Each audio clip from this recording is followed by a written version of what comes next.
میں ابھی راستے میں آیا ہوں، ہمیں آدھا گھنٹہ کھڑا ہونا پڑا کیونکہ وہ بتی ہماری تو تھی سبز، لیکن وہ ادھر سے آنے والے ہمیں گزرنے نہیں دیتے، کہیں گے پھر کر لو جو کرنا ہے، ہم تو اس ڈسپلن کو نہیں مانتے۔ تو یہ خطرناک ہے، بظاہر چھوٹی سی بات ہے لیکن بباطن بہت ہی اہم اور بہت ہی ضروری بات ہے۔ میں نے اپنے ایک ٹیکسی ڈرائیور ملا، تھوڑے دن ہوئے، جیسے میری عادت ہے پوچھتا رہتا ہوں، ہر ایک کا اپنا اپنا علم ہوتا ہے۔ میں نے اس سے پوچھا کہ آپ کو سب سے زیادہ کرایہ کہاں سے ملا؟ کسی نے خوش ہو کے 500 روپے دے دیا یا 200 روپے دے دیا، آپ کا کرایہ بنتا تھا۔ اس نے کہا سر مجھے یہ تو یاد نہیں کہ کسی نے مجھے زیادہ کرایہ دیا، کیونکہ یہ ایسی یاد نہ رکھنے والی۔ البتہ یہ مجھے یاد ہے کہ میری زندگی میں کم سے کم کرایہ کب ملا اور کتنا ملا میری ٹیکسی کو استعمال کرنے کے بعد۔ میں نے کہا کہ وہ تو میرا ہی تیسرا کم چیز۔ میں نے کہا کتنا ملا؟ کہ جی 8 آنے ملے۔ میں نے کہا 8 آنے تو بیٹھنے کا ہی بھی نہیں ہوتا، تو آدمی چلاتا ہے گاڑی، تو شروع میں اتنے 20 روپے۔ کہنے کا جی بارش ہو رہی تھی، بارش ہو چکی تھی، اور میں نسبت روڈ ہمارے لاہور میں ایک جگہ ہے جب ٹوٹی اوٹی سڑکیں ہوتی تھی وہاں کھڑا تھا، تو پانی کے جگہ جگہ پر چھوٹے چھوٹے جوہر سے بنے ہوئے تھے، بارش کے پانی ہو جاتے۔ تو ایک بڑی پیاری سی خاتون وہ اس پٹڑی سے اس پٹڑی پر جانا چاہتی تھی، لیکن وہ پانی تھا راستے میں تو جا نہیں سکتی تھی، تو وہ میری گاڑی کے محاذ میں سیٹ میں آ گئی۔ میری گاڑی ایک چھوٹے سے جوہر پر کھڑی تھی، وہ آگے بڑھی، انہوں نے پچھلا دروازہ کھولا، ایک دروازے سے داخل ہوئی، دوسرے سے نکل گئی اور مجھے ٹھلی دے گئی۔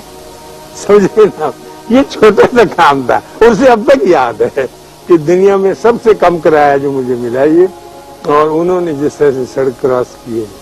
تو ایسی باتیں ہوتی رہتی ہیں، مسکرانا سیکھنا چاہیے، اور اس کے ساتھ ساتھ اپنی زندگی کو اتنا چیڑا نہ بنا لے کہ ہر وقت دانت پیچھے ہے۔ مجھے یقین ہے آپ کے چہرے دیکھ کے اندازہ ہوتا ہے کہ انشاءاللہ اب آپ ڈسپلن کو بھی اور ریلیکس ہونے کو بھی، ڈھیلے چھوڑنے کو بھی، اور اس چوکے اور چھکے کے لگانے کو راز بھی سمجھ گئے جو میں نے آپ کی خدمت میں ابھی عرض کیا۔ اللہ آپ سب کو اور آپ کے عزیز و اقارب کو آسانیاں عطا فرمائے اور آسانیاں تقسیم کرنے کا شرف عطا فرمائے۔ کبھی لاڈ میں ہوتا تھا تو میں پوچھتا تھا ان سے کہ بابا جی یہ بتائیں کہ دین کیا ہوتا ہے، اسلام کیا ہوتا ہے، مومن کیا ہوتا ہے؟ تو میں نے اس دن پوچھا ان سے، میں نے کہا جی بابا جی یہ بتائیں کہ مسلمان کون ہوتا ہے؟ کہنے لگے مسلمان وہ ہوتا ہے جس کا دل صاف ہو اور ہاتھ گندے ہو۔ میں نے کہا جی پھر کہیے۔ انہوں نے کہا نوٹ، مسلمان وہ ہوتا ہے جس کا دل صاف ہو اور ہاتھ گندے ہوں۔ میں نے کہا حضور یہ بات میری سمجھ میں آئی۔ کہنے لگا جو بھائیوں کے کام کرتا رہے گا اس کے ہاتھ تو گندے ہوں گے، جو آرام سے بیٹھا ہوگا دستانے پہن کے اس کا تو کچھ نہیں خراب ہونا ہے۔ تو مسلمان وہ ہوتا ہے جو اس کے گارا لگانا ہے، اس کی اینٹ اٹھا کے دینی ہے، اس کے لیے لکڑیاں لانی ہے، اس کو روتا ہے، اس کے آنسو پہنچنے، وہ ہوتا ہے اس کے ہاتھ۔ تو ہمیں تو ایسی ڈیفینیشن کسی کتاب میں نہیں ملتی ہے، یہ ان کے پاس بیٹھنے سے اور ان کی خدمت میں حاضر ہونے سے آپ نے جو پوچھا تھا یہ ایسی چیزیں ملتی۔ تو اب عمل میں داخل ہونے کے لیے کیا کچھ کیا جائے، کیسے کیا جائے، یہ بڑا مشکل کام ہے، کیونکہ گفتگو بڑی آسان ہے۔ ہمارے ایک دوست ہے آسن صاحب، ٹیلی کمیونیکیشن کے چیف انجینئر ہیں، وہ کہتے ہیں کہ جتنی بھی فورن کالز ہوتی ہیں وہ ان کے قریب سے گزرتی ہیں تو اکثر کہنے لگے کہ اکثر یہ ہوتا ہے اچھا اور سناؤ کی حال ہے، اور سناؤ کی حال، یہی کہتا رہتا آدمی، یا زیادہ زیادہ موسم کا حال پوچھتا ہے۔ تو کہنے لگے اگر ان ٹرنک کالز میں سے، لانگ ڈسٹینس کالز میں سے اور سناؤ کی حال ہے تو جمع کیا جائے، وہ کہتے ہیں جمع کیا جائے، اور جتنا ٹائم وہ بنتا ہے اس ٹائم کے اندر 3.5 میل لمبی نہر کھودی جا سکتی ہے۔ وہ عمل میں ٹرانسلیٹ کر رہے ہیں نا اس کو۔ تو اب یہ فیصلہ کرنا آپ کے اختیار میں ہے کہ آپ نے دین کو کس حساب سے اختیار کرنا ہے۔ بابے تو یہ کہتے ہیں کہ کسی کے دکھ درد میں شریک ہو اور اپنے ہاتھ سوائل کرو، گندے رکھو، اور دل اپنا صاف ستھرا رکھو، پھر تو مزہ ہے، پھر تو یونٹی ہوگی، کہے بغیر لکھے بغیر۔ یہ مسلمانوں کو کیا ہو گیا کہ آپس میں ملتے نہیں ہیں، یہ کیا ہو گیا؟ یہ کرنے سے ہوتا ہے اور ان کے قریب جانے سے ہوتا ہے، ان کے دکھ درد کی کہانی سننے سے ہوتا ہے۔ نہ بھی کچھ کر سکے تو ایک کان ضرور ان کے ساتھ لگا کر بیٹھے، ان کو بڑی ضرورت ہے، سارے اس بات کے لیے تقاضا کر رہے ہیں کہ آئیں اور ہمارے پاس بیٹھیں۔ اللہ تعالیٰ آپ سب کو آسانیاں عطا فرمائے اور آسانیاں تقسیم کرنے کا شرف عطا فرمائے۔ میں سمجھتا ہوں رزق کا بندوبست اللہ کسی نہ کسی طور کرتا ہے، لیکن میرے پسند کے رزق کا نہیں کرتا۔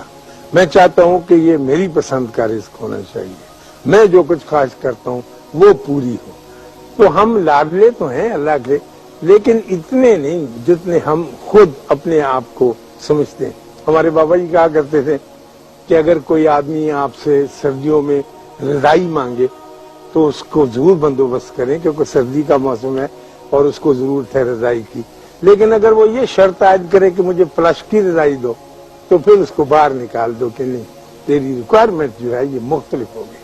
تو میں یہ نہیں کہتا، آپ کے جائز ہیں، حالات ایسے ہیں، وقت کا دباؤ بڑا شدید ہے، لیکن میں سمجھتا ہوں کہ آپ کی وجہ سے، آپ کی فوربیرنس کے ساتھ، آپ کی برداشت کے ساتھ یہ حالات جو ہیں وہ بدل جائیں گے ضرور۔ ذرا سا اندر ہی اندر مسکرانے کی ضرورت ہے۔ یہ ایک راز ہے جو یونیورسٹیوں میں نہیں پڑھایا جاتا، اسکولوں میں، انسٹیٹیوشن میں یہ نہیں سکھایا جاتا۔ میں یہ بات جو ہے یہ بابوں کے ڈھیروں پر ملتی ہے، اور مجھ سے اکثر پوچھتے ہیں کہ یہ اشفاق صاحب کوئی بابا بتائیں۔ میں نے کہا آپ کیا کریں گے بابا؟ کہیں گے جی اس سے کوئی کام لیں گے، نمبر پوچھیں گے اس کا جو ہوتا ہے انعامی بانڈ کا۔ تو میں نے کہا انعامی بانڈ کا نمبر میں تمہیں بتا دیتا ہوں، کون سے کا؟ اس نے کہا 40,000۔ میں کہا 931,416، کیونکہ تم کبھی خرید نہیں سکو گے 931,416 کہاں سے تلاش کرو گے؟ یعنی تو آپ اپنی مرضی کا تو نہیں لے سکیں گے جا کے۔ تو یہ تو آپ بابوں کو یہ سمجھتے ہیں، جیسے میری بہو کو آج کل ضرورت ہے اس کی خنسامہ کی، تو وہ ہر ایک سے پوچھتی اپنی سہیلی سے کو اچھا سا خنسامہ جو تمہیں پتا ہو تو مجھے بتاؤ۔ اسی طرح سے میرے سارے چاہنے والے وہ پوچھتے ہیں کہ وہ اچھا سا بابا بتاؤ، جیسے خنسامہ ہوتا ہے، کہ اس سے کچھ کام لیں۔ تو یہ کام لینے کے لیے، اس طرح کا کام لینے کے لیے ہی ہوتا ہے۔ ان کے پاس کچھ اور طرح کی دولت اور کچھ اور طرح کا سامان ہوتا ہے، جو میں نے متجسس ہو کر، حالانکہ میں تو ولایت میں تھا، پروفیسری کرتا تھا، آ کے یہاں میں نے دیکھا کہ یا اللہ یہ بھی ایک علم ہے، اور یہ کیسا علم ہے، اور اس کو کس طرح سے آگے چلائے جاتے، مشکل بہت ہوئی۔ مثال کے طور پر میں آج یہی موضوع عرض کروں گا آپ کو کہ ان کا حکم ہوتا ہے کہ چھوٹے چھوٹے کام کریں، بڑے کام نہ کریں، چھوٹے کاموں کو مت بھولیں، چھوٹے کاموں کو ساتھ لے کر چلیں، چھوٹے کاموں کی بڑی اہمیت۔ ہم اس بات کو مانتے نہیں تھے کہ یہ کیسے ہو سکتا ہے کہ چھوٹا کام جو ہے اہمیت کا حامل ہو۔ چنانچہ جب ہم گئے وہاں ڈیرے پر تو ہمیں مٹر چھیلنے پہ لگا دیا۔ میں بڑا 3 پیس سوٹ، ٹائی لگی ہوئی، اور مٹر میں نے ساری زندگی کبھی نہیں چھیلے تھے یہ۔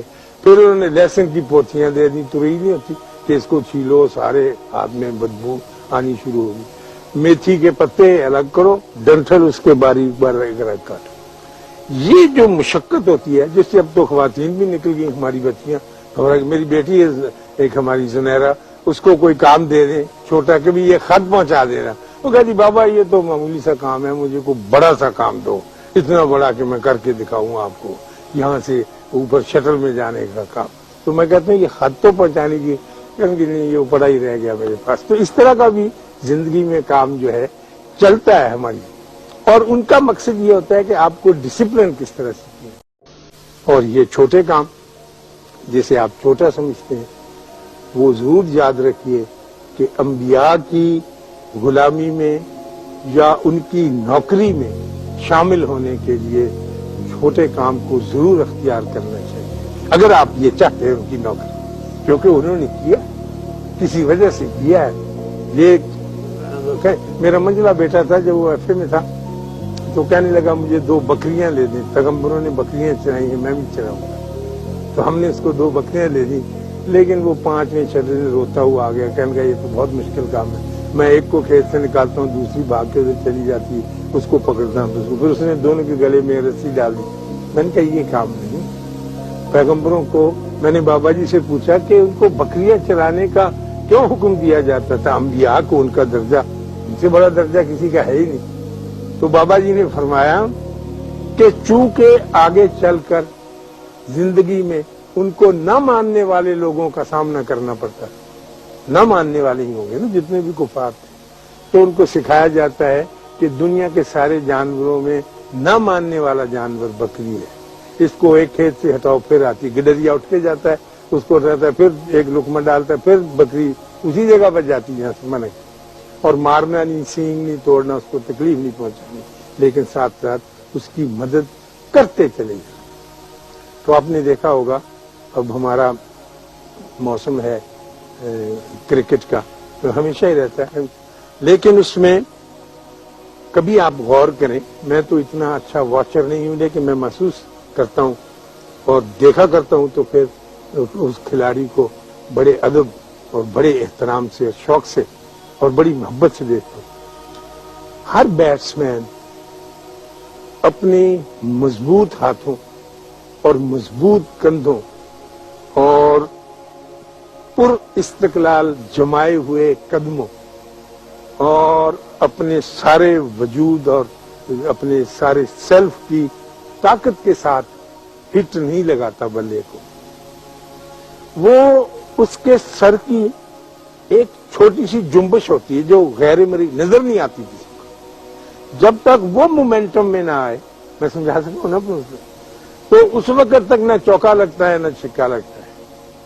جب وہ آتی ہے بیلنس میں، جس طرح سے آپ نے دیکھی سرکس کی لیڈی تار پہ چلتی، اس نے ہاتھ میں پکڑی ہوتی چلتی، وہ بیلنس ایک رکھا ہوتا ہے۔ اسی طرح کرکٹ کا کھلاڑی جب آنے والے بال کو دیکھ رہا ہے اور جب اس نے ہٹ کرنا ہے تو سارا بدن تو اپنا کام پہ کھڑا ہی ہے، لیکن اگر اس کے سر کی جنبش جو مجھے آپ کو نظر نہیں آتی لیکن ہے، اگر وہ غلط ہو جائے تو یا کیچ ہو جاتا ہے یا کلی ہو جاتا ہے۔ سب سے چھوٹی چیز جو ہے بہت کام، کبھی چھوٹی چیز کو چھوٹی چیز نہ سمجھے۔ یہ جو آپ نے اکثر دیکھا ہوگا آج کل کہ خودکشیاں ہو رہی ہیں، لوگ خود سوزیاں کر رہے ہیں، تو عام طور پہ ایک اچھا جرنلسٹ یہی کہتا ہے کہ چونکہ ملازمتیں نہیں مل رہی، بھوک ننگ بہت ہے، اس وجہ سے یہ سارا کام ہو رہا ہے۔ میں کہتا ہوں یہ بات نہیں ہے، میں نہیں کے نیچے بالکل خط کشیدہ نہیں ہے، ہرگز نہیں ہے۔ اس وقت آپ کے پاکستان کا نوجوان خاص طور پہ ایک عام آدمی اس کندھے کی تلاش میں ہے جس پر وہ اپنا سر رکھ کر اپنا دکھ بیان کر سکے، اور کوئی کندھا دینے کے لیے تیار نہیں، کسی کے پاس یہ وقت ہی نہیں۔